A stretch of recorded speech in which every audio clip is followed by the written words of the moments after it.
up, everybody? It's getting near Christmas. I got my Christmas hat. It's Thanksgiving. Launch of Christmas. But just wanted to talk real quick about the mess in Israel. Prime Minister Netanyahu had to make sure he got out there last night and screwed up all the negotiations. I mean, they have all these negotiations that they've been working on. They're finalizing the deal. And you know, the fact that Netanyahu went out there and talked about the negotiations isn't the problem. It's the fact that he made sure that he stirred the pot and caused trouble by bringing up the fact that, hey, we're in a peace talk. While we're in the peace talk, let me tell you, we're going to hunt down everybody that we're in the peace talks with, and we're going to murder them all.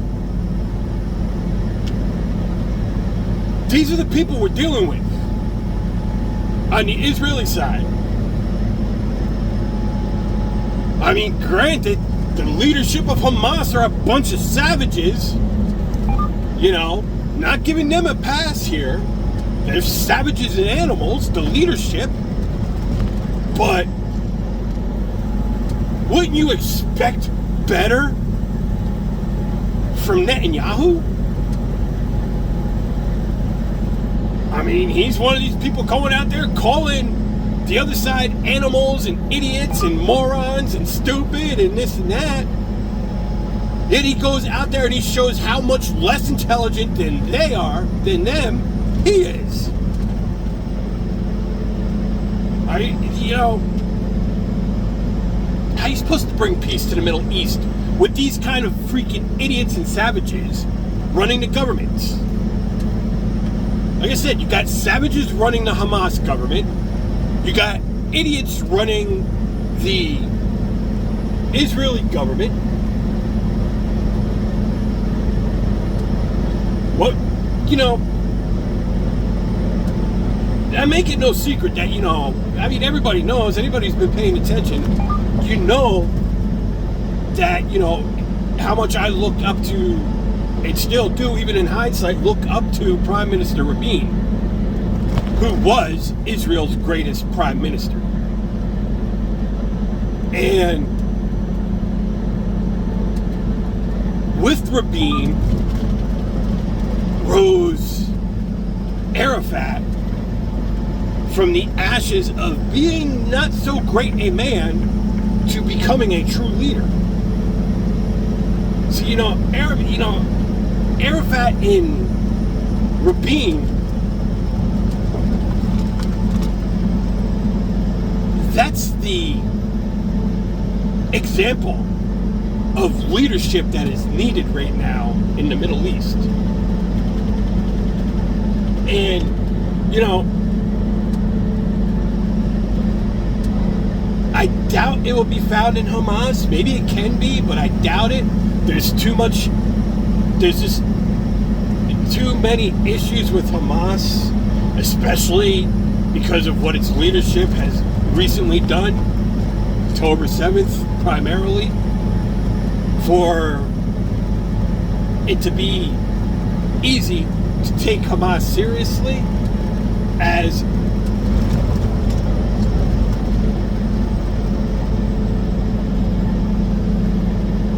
reaching out a olive branch. But you know, maybe the PLO. I don't know about their new leader. I don't even know the new leader's name. I mean, there's nothing about that man that I found inspiring. There's nothing about him that I find interesting. So I actually can't tell you next to anything about the guy. But we need someone from either the PLO or Hamas. Like I said, it's, you know, Hamas, it's going to be a very difficult proposition, but from one of them two groups, we need an Arafat to rise. And out of Israel, we need a Rabin to rise. And then when them two men rise, The United States needs to come in, and while we already have a treaty and an alliance with Israel, we need to make a treaty and an alliance with the people of Palestine.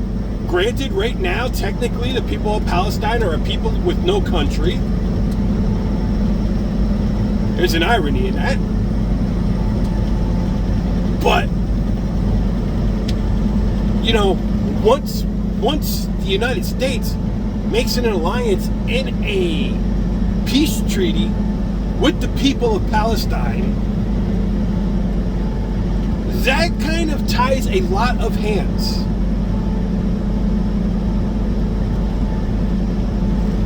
The Likud party in Israel will be completely against that idea, because the idea of actual peace coming to the Middle East is not what they want.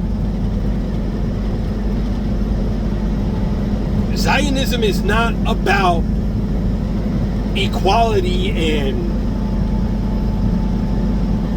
justice and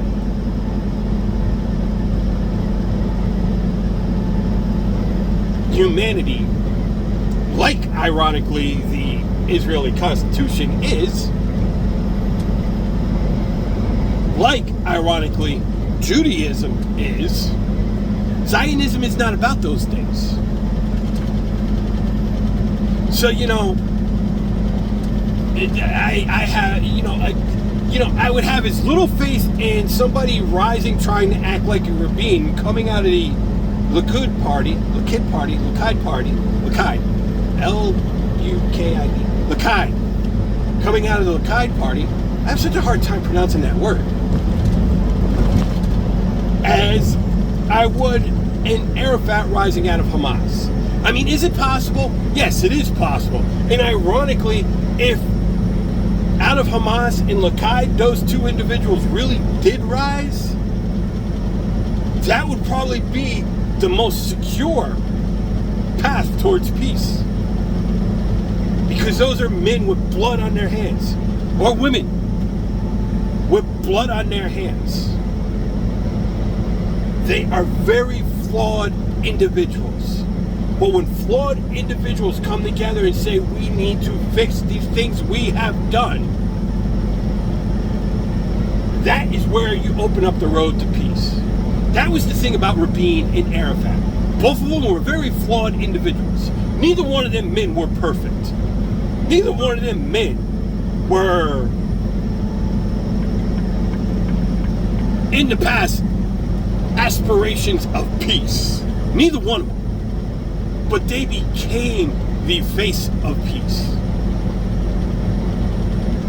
So, you know, if a Rabin and a Arafat did rise out of Likud and Hamas, I'd be very skeptical,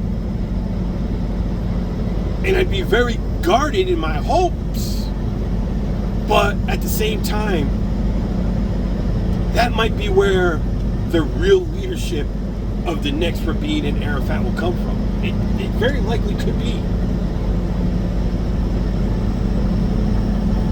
And like I said, America, our government needs to make that treaty with the Palestinian people. Granted, the Palestinian people are now a people exiled from their lands.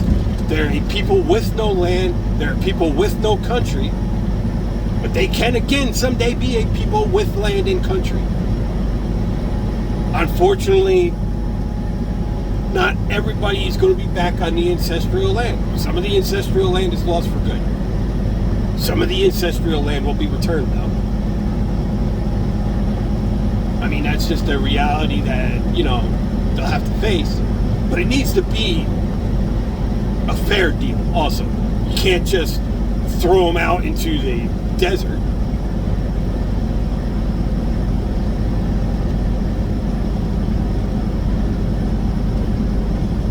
And, you know, as far as the Israeli people, that, you know, when these deals are made, you know, these two governments, these two new governments, when you get these two new lands, They need to respect the rights of all individuals within their nation.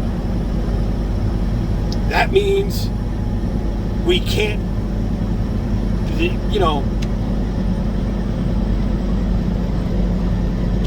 Israelis can't be treated like the Palestinians were. You can't go bombing their houses in the middle of the night.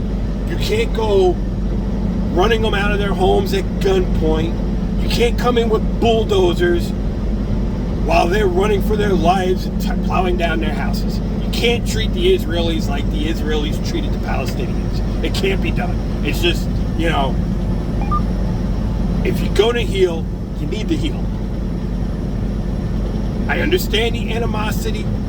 I understand even the urge to do it. But people need to stand up and be the bigger man. And they need to make sure that the past is not a badge of honor, but a smear of shame. And the only way you can do that is by not acting like the oppressors acted upon you in the past when it comes to the Palestinian people. Like I said, I completely understand the animosity and the want for the animosity.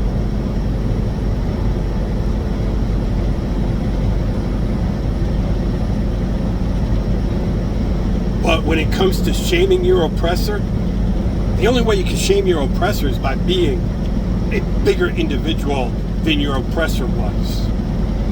This way, when people look back on the history of your oppressor and your former oppressor, in the case of, when peace finally does come,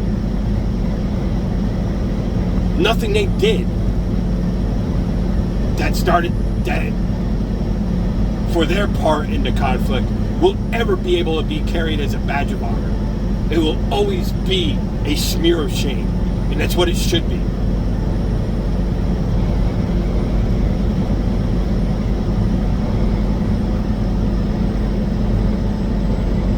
But that's really the only way that we're going to bring peace to the Middle East. I mean, ironically, I've mentioned it before, even though I'm not a fan of Trump, one of the greatest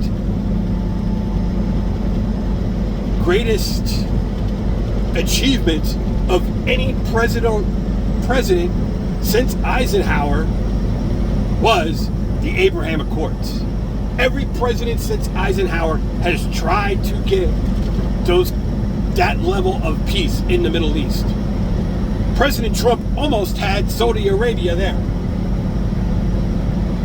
When Biden became president, if he had to put leadership before politics, Saudi Arabia would have already signed the Abraham Accords. But because he put politics before leadership, he turned his back on Saudi Arabia. And then this whole mess came out on October 7th, and Saudi Arabia stepped back up to the plate and said, check.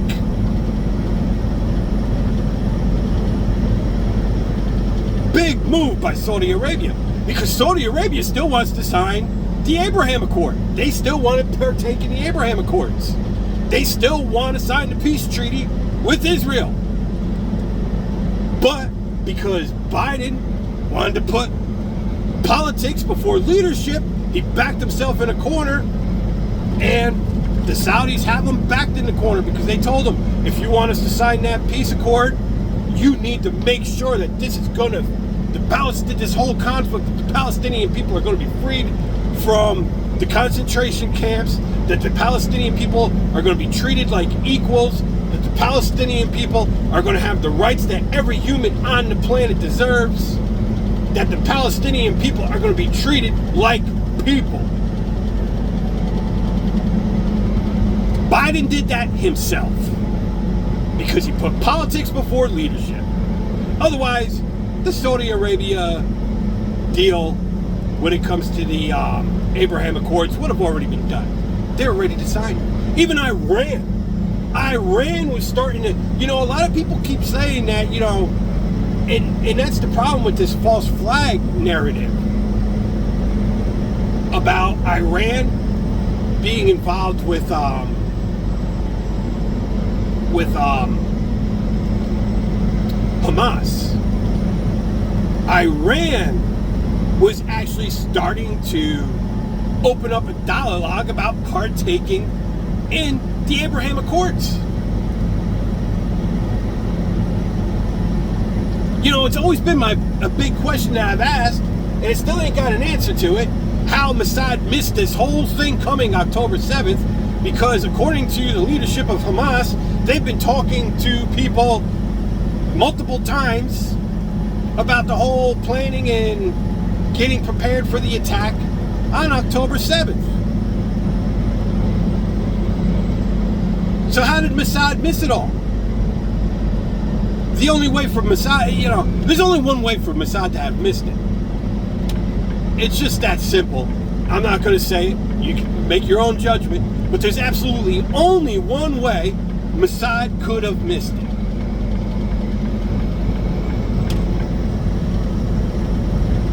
And the more and more everything is happening, and the more and more things that are going on, the more and more it's pointing that way.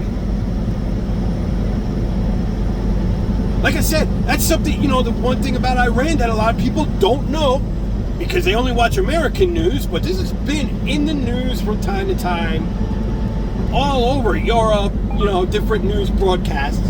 From time to time, it's been mentioned. And Iran, while they weren't jumping in, saying, yeah, we're ready for peace, they were starting to open dialects. They were starting to allow a narrative to take place.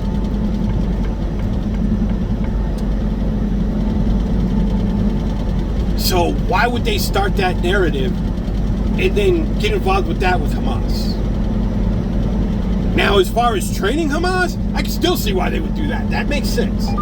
As far as teaching Hamas how to be a proper defender, that makes sense.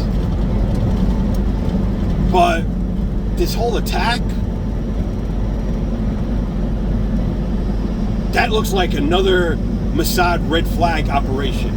It really does. And the thing is, it's not the, you know, it's not a stretch. It's not like Mossad has never been involved with false red flag operations. They've done it multiple times. They've been caught multiple times engaging in terrorist acts, sometimes against their own people, in an attempt to frame Islam.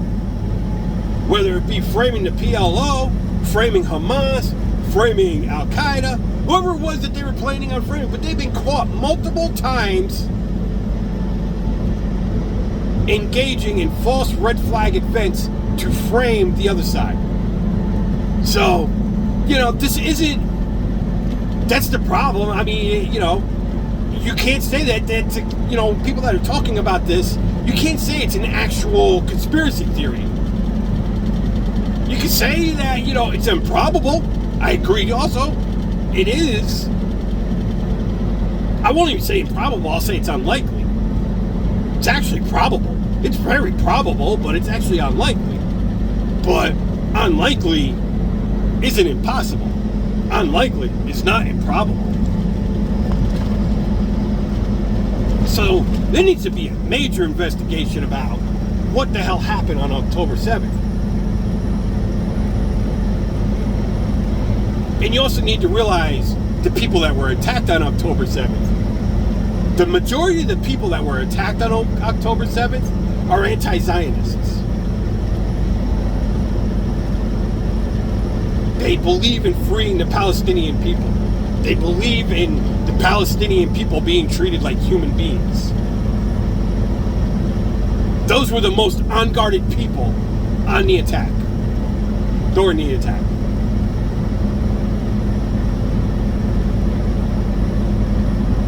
And only recently, prior to the attack, because of its proximity to the Gaza Strait, technically enemy territory, if we're going to use Israel's terminology, it's always been highly defended. So, there's all kinds of questions that have arisen around this whole thing. And like I said, I'm still leaning towards unlikely. But it's not fair at all to refer to people asking those questions as conspiracy theorists. Because Mossad brought this on themselves. Israel brought this on themselves. Because they have engaged so many times in trying to frame the other side for terrorist attacks that they themselves were committing.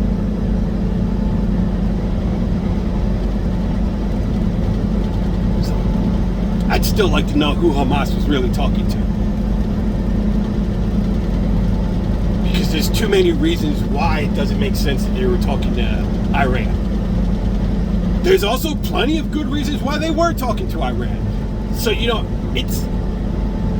You could come at this from either direction. I mean, it's almost...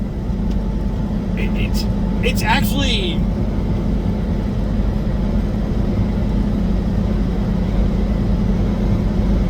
It's almost a coin toss. I mean, that's the problem. It really is. It's almost a coin toss. So... needs to be a serious investigation. And the investigation needs to be made up with,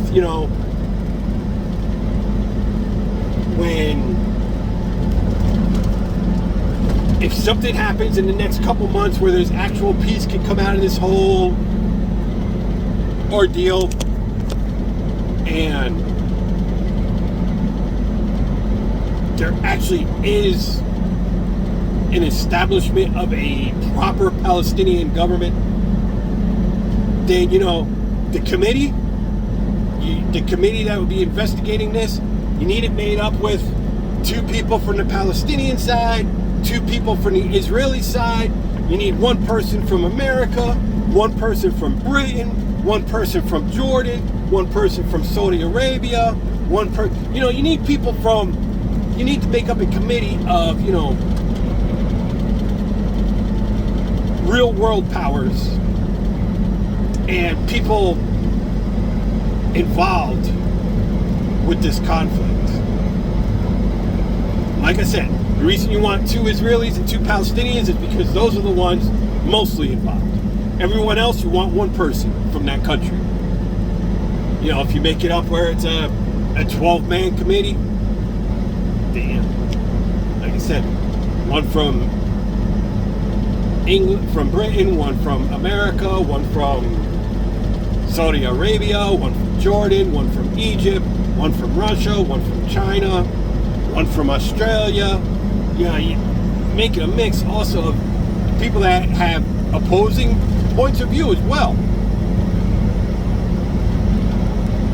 This way, it will be a fair investigation. Because you're going to have the opposing views that are going to have no choice but to look at the evidence, and the only way they can come to a finding is by agreeing on what the evidence says. Not what they want the evidence to say, but what the evidence will say. There is a difference between what you want the evidence to say and what the evidence does say. And all too often, the narrative, these committees are made up one-sided, and so the way the evidence gets interpreted is the way that the majority wants the evidence to be read, not the way that the evidence actually shows. So, it's not like there's not answers. There are answers to this. But like I said, the biggest one, the most important one, is we need another Rabin and Arafat. And we need men that are, I really think we need men that, like them, are flawed. That, like them, come together with blood on their hands from opposing views.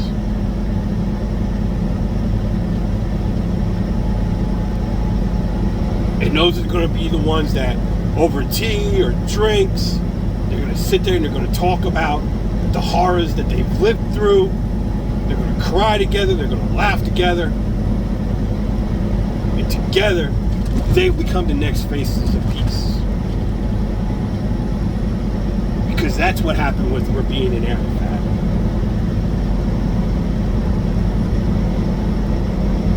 Those two men were enemies. When Rabin was murdered, Arafat referred to Rabin as he was losing one of his best friends. Actually, I think he actually said he lost his best friend, his greatest friend. Those men were enemies. Those are the kind of men we need today. And we really need to pray to if you don't pray to God, pray to whatever you believe in, wish on whatever you wish on, hope however you hope, but we need two men like that again today. Otherwise, the whole Middle East is just going to become a big glass factory.